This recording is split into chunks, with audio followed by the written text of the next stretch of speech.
Hi, welcome to Tavish kitchens. நீங்கள் இன்றைக்கி பார்க்க போகிறது முள்ளங்கி கீரை பொரியல். இது வந்து ரொம்ப ரொம்ப உடம்புக்கு ரொம்ப ரொம்ப நல்லது. இது வெயில் காலத்துக்கு ஆரம்பிச்சிச்சு. இப்போ நம்ம இந்த முள்ளங்கி கீரை அடிக்கடிக்கு நம்ம செஞ்சு கண்டிப்பாக உடம்புக்கு நம்மளுக்கு சேர்த்துக்கணும். ஆனால் வாரத்தில் ஒரு நாள் இல்லைனா வாரத்தில் 2 வாட்டினா இது கண்டிப்பாக வந்து நம்ம முருங்கைக்கீரை பொரியல் கண்டிப்பாக செஞ்சு சாப்பிட்ணும். வாங்க வீடியோக்குள்ளே போகலாம். நம்ம கடாய் வச்சுக்கலாம். அடுப்பை பற்ற வச்சுக்கோங்க. கடாய் நம்மளுக்கு சூடாகட்டும். நான் வந்து எண்ணெய் வந்து ஒரு 3 கரண்டி வச்சுக்கிறேன்.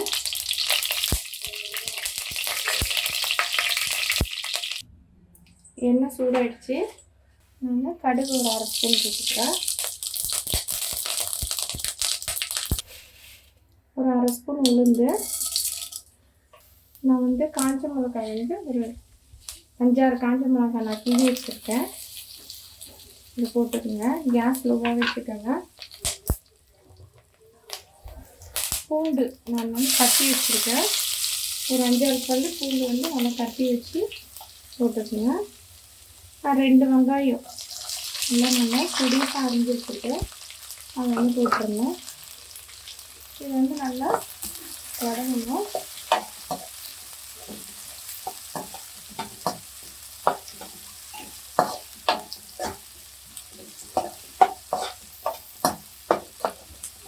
நிறைய வந்து நல்லா ப்ரௌனிஷாக வரணும் கிடையாது. நல்லா கொஞ்சம் வந்து அரை வேக்காடு இருந்தால் கூட போதும். வெங்காயம் நல்லா கொஞ்சம் கலர் விட்டுருங்க.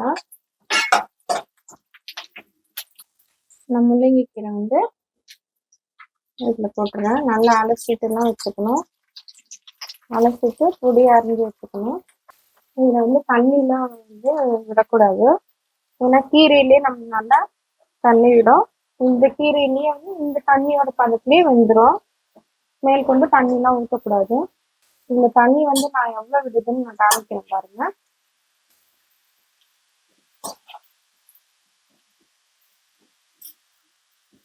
நல்லா கொஞ்சம் கலந்துங்க.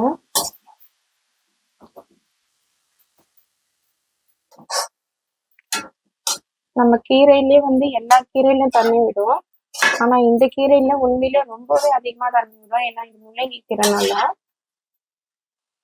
இது கூட வந்து கொஞ்சமா உப்பு போட்டுக்கிறேன். உப்பு நிறைய போட்டுறாதீங்க. கீரைக்கெல்லாம் வந்து உப்பு அதிகமா தேவைப்படாது. அதனால நம்ம பார்த்து கொஞ்சம் யூஸ் பண்ணிக்கோங்க. நல்லா கொஞ்சம் கலரிடுங்க. பாருங்க, நான் தண்ணியே ஊற்றல. தண்ணி ஊற்றாமலே எவ்வளோ தண்ணி இருக்கு பாருங்க.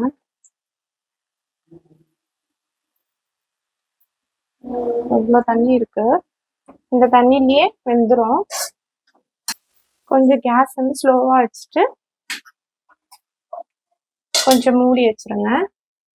எதுக்குன்னா நம்ம தண்டு பகுதியெலாம் வந்து கொஞ்சம் வேகணும். ஸோ அதனால நம்ம க்ளோஸ் பண்ணி வச்சுக்கலாம். நம்ம ஓப்பன் பண்ணி பார்த்துக்கலாம். நம்ம தண்ணியே விடாம எவ்வளோ தண்ணி இருக்கு பாருங்க. தண்ணியே நம்ம ஊற்றவே இல்லை. இதே தண்ணிலேயே நல்லாவே வந்திருக்கு. நடுவில் நம்ம கொஞ்சம் கலரை விட்டுருவோம். ஏன்னா இதோட தண்டு பகுதியெல்லாம் வந்து நல்லா வந்து வேகணும். அதனாலதான் நம்ம நடுவில் கலர் வரணும்னு சொல்றேன். பாருங்க, இன்னும் கொஞ்சம் வேகணும். கீரை வெந்துடும். தண்டு பகுதி மட்டும் கொஞ்சம் நல்லாவே வேக விடணும். இல்லைன்னா நம்ம கடிச்சு சாப்பிடும் போது ஒரு மாதிரி நறுக்குன்னு இருக்கும். நம்ம திருப்பி க்ளோஸ் பண்ணி வச்சுக்கலாம்.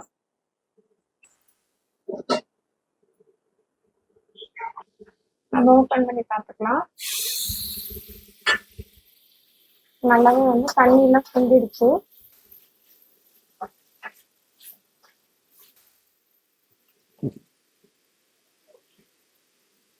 தண்டு பகுதி கூட நல்லாவே வந்துருச்சு. இது ஒரு கைப்பிடி வந்து நான் தேங்காய் வந்து நல்லா துருவிட்டு இல்லை மிக்சியில கூட கிரைண்ட் பண்ணி போட்டுருவேன். இது தேங்காய் போட்டால் உண்மையிலே ரொம்ப நல்லாவே டேஸ்டாகவே இருக்கும். முள்ளங்கீரை வந்து கொஞ்சம் வந்து எப்படின்னா ஒரு மாதிரி சல்லுன்னு தான் இருக்கும்.